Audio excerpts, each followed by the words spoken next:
Hello, welcome to Holly's Marketing Memo.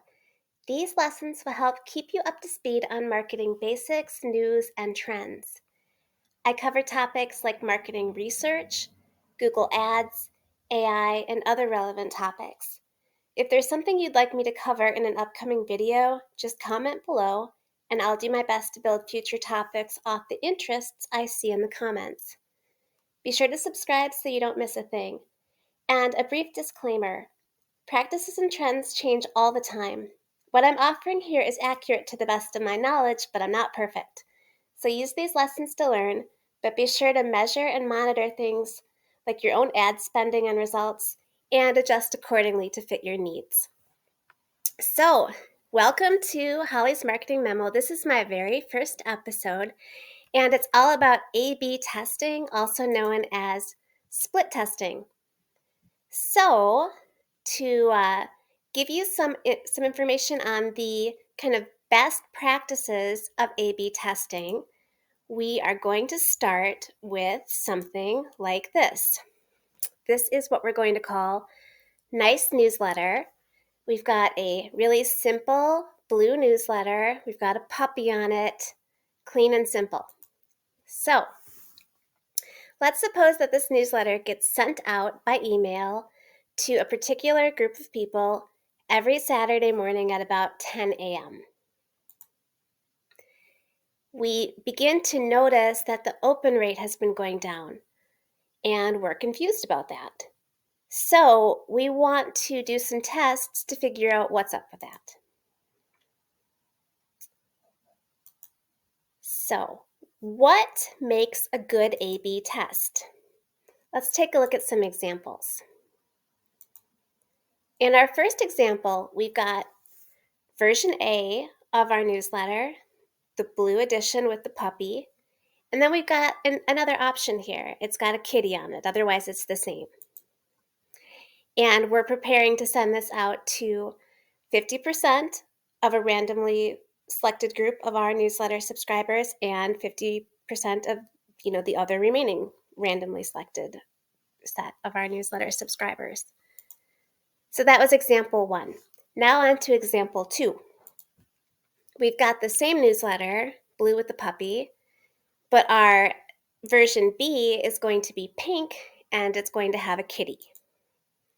Again, we're preparing to send this out to half of one section, half of the other. Example 3, we have now changed not just the newsletter from blue to pink and added a kitty, but we've actually named it Cute Newsletter. We've changed the title of it. So that would be option 3. Option 4.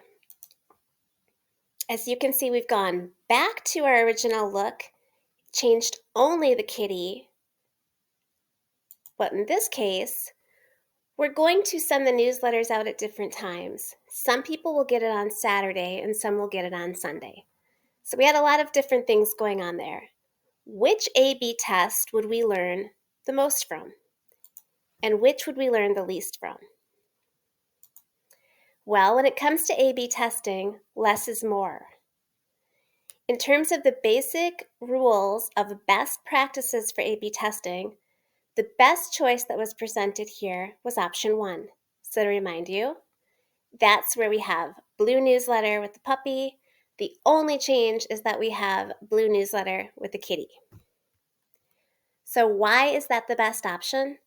Well, in all the other options that were presented, more than one change was happening. So if our newsletter subscribers responded differently to the two test groups, we wouldn't know what particular thing about it was that they were reacting to. It can be very tempting to want to change several things at once and really throw a lot at people. But if you want your A/B testing to be effective, you need to make one small change at a time. But wait, did you notice any other problem with our A/B test? Well, we made a classic amateur mistake. We took action without thinking about our actual goals. So if you think back, Our original problem we were having is that we had a newsletter and our open rate was going down. We wanted to present something to people that would affect their options and their likelihood of opening that newsletter. But when you think about the tests I just showed you, those were things that were happening within the newsletter. Those were things that would happen after somebody already opened it. Get it? So those really were not meeting the goals of our original problem. Effective A/B testing to meet our goal of measuring open rates and enticing people to be more likely to open our newsletter could have been to do one of the following things. These are just some options. Option A would be to try out 2 different email headlines, sending half to one randomly selected group and half to another. For example, one group of people could get the newsletter, but with an email headline that says something like, "Nice newsletter updates for you." The other could get "Special offer from Nice Newsletter." Option B would be to send half of the email subscribers the message at its usual time and to send half the message at a different time or day of the week. So, for example, half of the subscribers could continue receiving Nice Newsletter on Saturday mornings, and half could receive it on Sunday afternoons. Another option, C, would be to change the frequency of emails that one test group gets. So, for example, Group A could continue to get the newsletter weekly, while Group B starts to get it every other week. So, those are some options that would really help you get the most out of your initial goal. So, know your goal before you create your test so you can be sure the test aligns with those goals so the outcome is meaningful. Test just one small change at a time so you accurately gauge how your audience is reacting. Make tests that are measurable and track those results. Using a spreadsheet or at least taking some notes will help you. And I really can't stress this one enough. When you're doing A/B testing, it's so important to really pay attention to what you're finding and to keep track of it and to look for patterns and really build off that. If you're going to go to the trouble to do these tests and you're going to get this valuable information, again, it's really tempting to just jump in and say, "Oh, I'll just make some changes."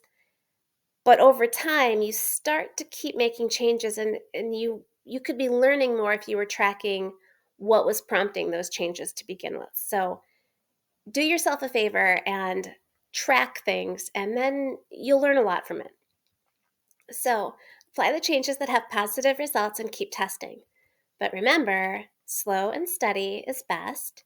If you make too many changes at once, you may start to see audience disengagement. The brand that you've established and that your audience has been drawn to might start to change in a negative way if you don't make changes thoughtfully enough.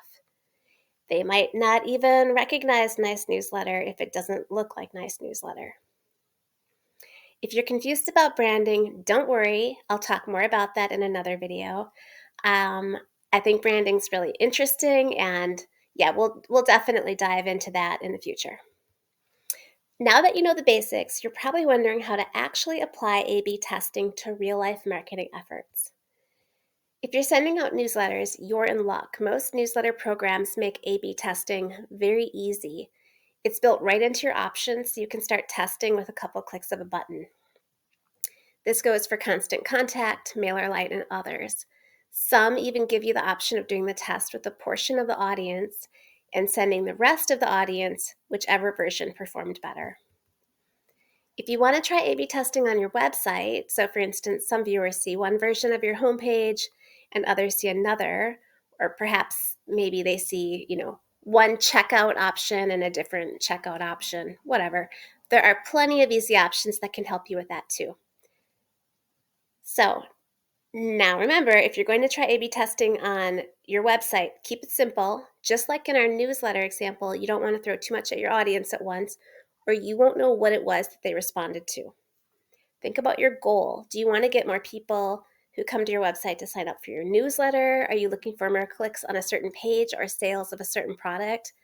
Base your test on something meaningful, measurable, and simple.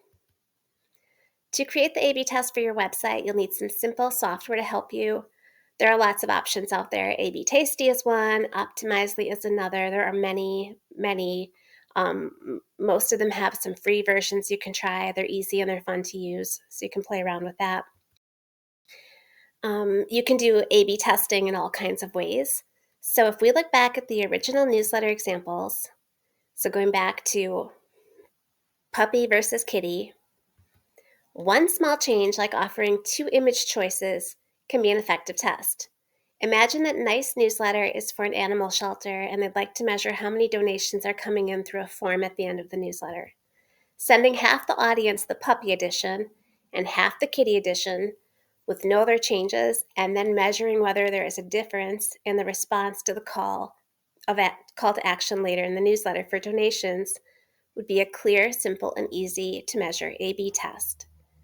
As you can see from that example, A/B testing doesn't have to be obvious or overt. You may think to measure the response to the donation form, you need to A/B test just that form, but there are other options. A/B testing is simple, but developing strategies is also challenging and exciting. A/B testing is easy and fun to do, but it's most effective when you make small, measurable changes and do a good job of tracking and recording the results so you can build off of what you're learning. So, what upcoming marketing tips would you like me to cover? Comment below and subscribe to stay in the marketing loop. Thanks for stopping by.